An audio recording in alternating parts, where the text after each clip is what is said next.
Yeah. I mean, good God. Oh, You feeling okay, man? Breathe, man. Breathe. I'm trying, man. Oh my God, that was the most impeccable, incredible, phenomenal Patrick Mahomes being Patrick Mahomes finish I could have possibly asked for. Think about that. You had 32 points in the span of about 4 minutes of game time. That was just incredible. I mean, we were talking right before, like Josh Allen going up with 13 seconds left to go and never getting to touch the ball again is going to be the topic that people talk about to detract from just how effing great the football was during this. Like, that was football nirvana. That was just football coked out for the weekend. Like, that game was one of the best football games ever played. And I know it's like right after, so we're putting this like emotionally down right now, but man, like, that was impeccable football. Those are the two best teams.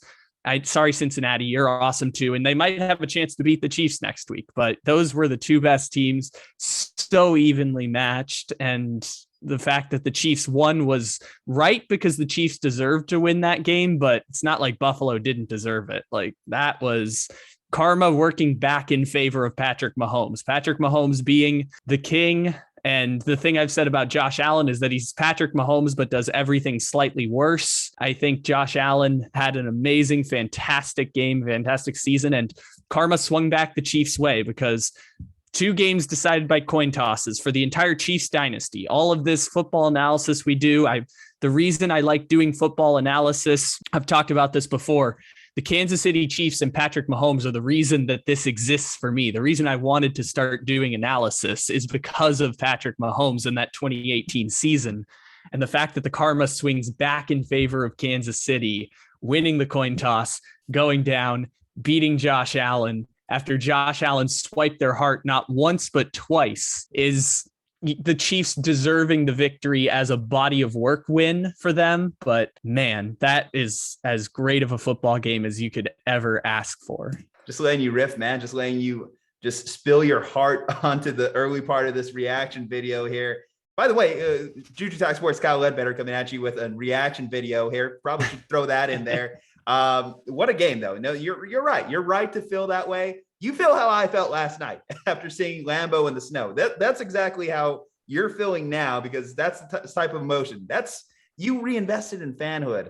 I'm sorry, you have to break unbiased analyst Kyle, and that is fine. That's fine. That's what football is. It's getting invested. It's being neurotic about stuff that doesn't matter. Like, I'll give you the best example right now. It's having tears well up in your eyes and you're not sure why. Like, it's impeccable. It's incredible. And this is a spur of the moment thing that makes sports awesome. I thought the Padres were the only thing that I was emotionally invested this way in, because you should have seen me when Tatis hit those back-to-back homers and bat flipped last year. Like, I thought that was the team that kept me connected. And Patrick Mahomes apparently does the same thing for me. I'm rediscovering things about myself all the time, that I get emotional about sports watching Patrick Mahomes. And that's kind of incredible to think about. And seeing him get the win, even if he lost, I would have still, it's not like I would have been destroyed. I would have just, clapped my hands for the Bills to come away with that. I mean, Gabriel Davis, 200 yards, 4 touchdowns against the Kansas City Chiefs, and it just wasn't enough.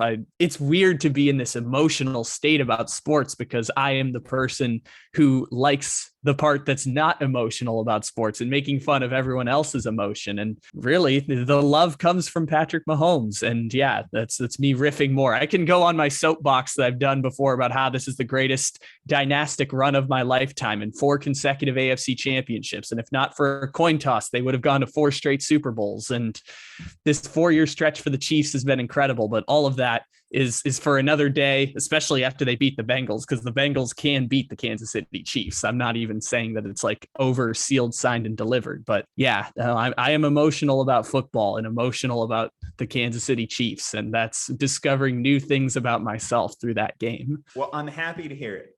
I think that's why we're here. That's why we do this. There had to be a love at some point for you to be in this spot. And obviously, hey, Patrick Mahomes is what helped you find it. There is just, some quick stuff I just want to throw in here. because you did mention people are going to somewhat detract from it because it came down to a coin toss who got the ball first, because no one was playing defense in that final 3-minute stretch of the game. Josh Allen went into this game 9-0 on coin tosses this year. And the most important coin toss of the season, tails never fails. Unfortunately, the old adage did not hold up here, and the Chiefs got the ball first and never looked back. And I think the only reason people would like detract from that is because we would like to see more. Anytime something's great, you just kind of want to see more of it. You kind of want to see, can Josh Allen match him on this next drive? Do we have another drive for Patrick Mahomes? How long can this go if we didn't get barred by the rules in this particular situation? Because screw the rules. And I'm all for it. This is probably the greatest divisional round I've ever seen. I mean, recency bias, but I can't name another divisional round quite like this, where you have all the games end on a walk-off. Yeah. They showed the stat on the broadcast. The previous record for fewest margin of victory in a divisional weekend was a combined 18 points, and this was 15. And you had Rams Bucks, which I said as it was happening was the craziest game I'd seen since Patrick Mahomes scored 52 points in 3 quarters against the Texans. And I've done hundreds of hours just talking about that one moment. And I could do 2 hours just talking about the guy who got his ankle destroyed on a play that's now totally irrelevant, because after Gabriel Davis scored that touchdown by just destroying this man's ankles, Tyreek Hill had a 55-yard touchdown where he threw the deuces up at the defender. And then the Bills went right down the field with 13 seconds left and scored a touchdown with Gabriel Davis. And then the Chiefs in 13 seconds went and scored. Like, I want to talk about each of those individually because each of them is a defining moment of the entire NFL season, and they all just got toppled one after the other. It's why this game is going to be one that we will talk about forever. If we want to combine regular season playoffs all together, like, we're talking the upper echelon of games either of us have ever seen in our 25 years of watching football. It's that Rams Chiefs Monday Night Football 54-52 game. It's the NFC Championship between the Rams and Saints, the NFC Championship between the Patriots and Chiefs, the Super Bowl between the Falcons and Patriots, the Super Bowl between the Eagles and Patriots. Like, this game is absolutely impeccable. And in terms of divisional round, I think the closest you're going to get is Minnesota Miracle, right? That's probably the closest you're going to get, but they had like 5 Minnesota Miracles all in one during that final 2.5-minute sequence. It was a great game. I didn't know the type of roller coaster I was boarding. Like I said, that's going to be one of those ones that we remember for a long time. You mentioned the heroes in that one: Gabriel Davis, Tyreek Hill, Travis Kelce, who's always open, Patrick Mahomes, Josh Allen having his moments, no one on the Bills defense knowing how to tackle towards the end. Also, the second corner, like you mentioned, the guy his ankle's broken. Is Fenton? Man. I don't know. Yeah, this is our typical type of reaction, but I'm glad that you could let the emotion out. It's good to know that this calculating, meme-making robot that is Kyle Ledbetter does have a heart that grew 3 sizes this day. But Patrick Mahomes does it for me, man. Yeah. Anyways, Patrick Mahomes maybe does it. If you just want to hear more of this soapbox, we're going to have podcasts. We're going to have more episodes to divulge throughout the week. In the meantime, the Kansas City Chiefs are moving on to the AFC Championship once again to face the Cincinnati Bengals, the upstart Bengals. I'm sure it's going to be a great game. It was a great game during the regular season.